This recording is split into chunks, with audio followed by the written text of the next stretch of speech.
Bien-aimé, la question du retour après l'apostasie n'est pas une question d'émotion, mais une question d'état du cœur.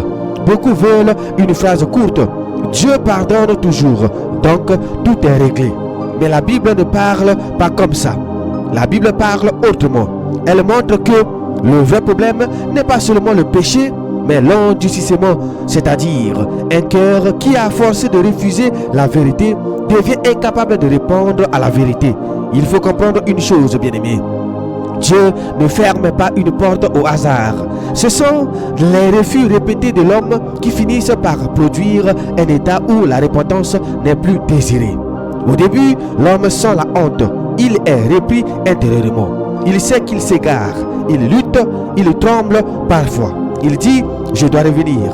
Ce trouble intérieur est un signe de vie. Parce qu'un cœur mort ne se bat plus. Un cœur mort justifie, s'endurcit et finit par se moquer. Voilà pourquoi la Bible insiste sur le temps présent. Parce que la réponse à Dieu se joue dans l'instant, avant que le cœur ne se durcisse. Hébreux 3, verset 15. Aujourd'hui, si vous entendez sa voix, n'endurcissez pas vos cœurs. Ce verset bien-aimé ne dit pas un jour quand tu seras prêt. Il dit aujourd'hui. Cela signifie que Dieu parle réellement à l'homme dans un moment précis et que l'homme doit répondre dans ce moment précis. Voilà la vérité, bien-aimé. Et il ajoute, si vous entendez sa voix. Donc, la voix de Dieu est entendue. La vérité est perçue. La conscience est touchée. Mais ensuite vient l'ordre. N'endurcissez pas vos cœurs. Cela montre que l'endurcissement n'est pas un accident, c'est une action. On endurcit son cœur quand on repousse la vérité, quand on l'étouffe, quand on la remplace par des excuses, quand on choisit de ne pas obéir. Donc ce verset pose une règle spirituelle. Tant que la voix de Dieu est encore entendue, le retour est encore possible. Mais si l'homme refuse jusqu'à endurcir son cœur, il peut arriver à un état où il n'entend plus. Non parce que Dieu ne parle plus, mais parce que l'homme est devenu sourd volontairement. Ensuite, la Bible décrit un autre niveau, celui de la personne qui a connu intensément les réalités de Dieu et qui rejette malgré cela. Hébreux 6, verset 4 à 6. Car il est impossible que ceux qui ont été une fois éclairés, qui ont goûté le don céleste, qui ont eu part au Saint-Esprit, qui ont goûté la bonne parole de Dieu et les puissances du siècle à venir, et qui sont tombés, soient encore renouvelés et amenés à la repentance, puisqu'ils crucifient pour leur part le Fils de Dieu et l'exposent à l'ignominie. Bien-aimé, ce passage est l'un des plus sérieux de toute la Bible, parce qu'il décrit une progression précise. D'abord, une fois éclairés, cela veut dire qu'ils ont reçu la lumière. Ils n'étaient pas ignorants. Ils ont compris la vérité. Ils ont vu clair dans ça. Ensuite, qui ont goûté le don céleste. Goûter, ce n'est pas entendre parler, c'est expérimenter. Ils ont touché quelque chose de réel venant de Dieu, pas une théorie religieuse. Ensuite, qui ont eu part au Saint-Esprit. Cela montre un niveau de participation spirituelle. Ils ont été au contact de l'œuvre de l'Esprit. Ils ont été témoins, parfois même participants des réalités spirituelles. Ensuite, qui ont goûté la bonne parole de Dieu. Ils ont goûté que la parole est vraie, puissante, bonne. Ils ont connu sa saveur, sa force, sa clarté. Et encore, et les puissances du siècle à venir. Donc ils ont vu des signes, des œuvres, des manifestations de la puissance de Dieu. Ils n'étaient pas dans un christianisme superficiel.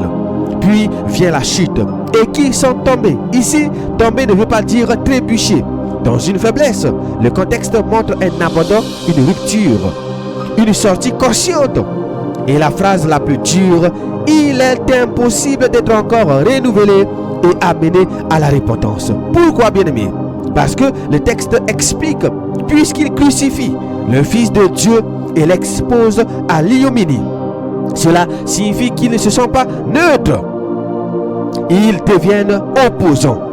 Il ne quitte pas seulement, il méprise, il rejette Jésus publiquement. Il le rabaisse, il s'aligne contre lui. Donc le problème n'est pas que Dieu aurait décidé de ne plus pardonner. Le problème est que ces personnes ont atteint un état où elles ne veulent plus la repentance, elles s'endurcissent dans l'opposition. La repentance n'est pas un bouton à appuyer, c'est un cœur qui s'humilie. Si le cœur refuse l'humiliation, il refuse le retour. Et la Bible ajoute encore un avertissement complémentaire en parlant du péché volontaire. Dans Hébreux 10, verset 6 à 7. Si nous péchons volontairement après avoir reçu la connaissance de la vérité, il ne reste plus de sacrifice pour les péchés, mais une attente terrible du jugement et l'ardeur d'un feu qui dévorera les rebelles. Bien-aimés, ici encore, tout est dans la précision du verset. D'abord, après avoir reçu la connaissance de la vérité. Donc la personne sait, elle a reçu la connaissance. Elle ne peut pas dire « je ne savais pas ». Ensuite, si nous péchons volontairement, cela signifie un choix assumé, répété, défendu. Ce n'est pas une chute regrettée, ce n'est pas une faiblesse combattue. C'est une décision de continuer, de pratiquer, d'aimer le péché tout en connaissant la vérité. Puis, il ne reste plus de sacrifice pour le péché. Cela veut dire il n'existe pas un deuxième Jésus, un deuxième évangile, un deuxième sang. Le seul sacrifice, c'est Christ. Or, si quelqu'un rejette la vérité de Christ et choisit le péché volontairement, il se place lui-même en dehors d'un seul sacrifice disponible. Voilà la vérité, bien-aimés. Et le verset conclut une attente terrible du jugement. La Bible ne dit pas une petite discipline.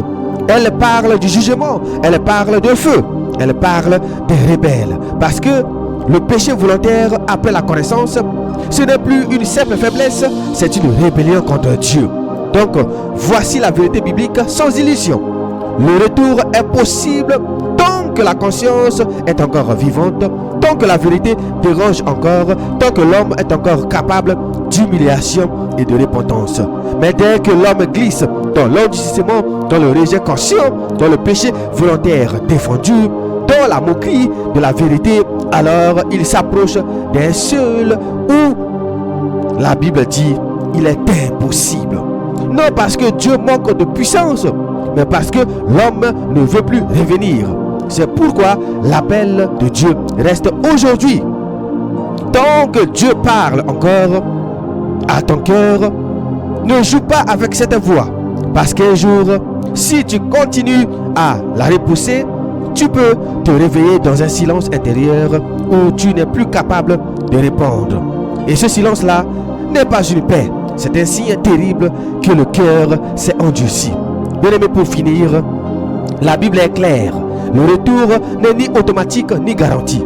Il est possible tant que le cœur est encore sensible à la vérité, tant que la conscience parle, tant que la parole de Dieu dérange encore. Mais l'apostasie n'est pas un jeu.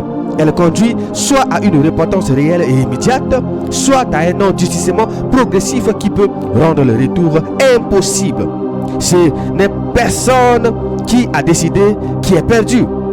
C'est l'homme lui-même, par ses choix répétés. Voilà pourquoi l'appel biblique reste pressant et sans compromis aujourd'hui, pendant qu'il est encore possible d'entendre, de trembler et de revenir. C'était votre frère Rodrigue Simba Tominine. Demeurez toujours béni dans la paix de notre Seigneur et Sauveur Jésus-Christ.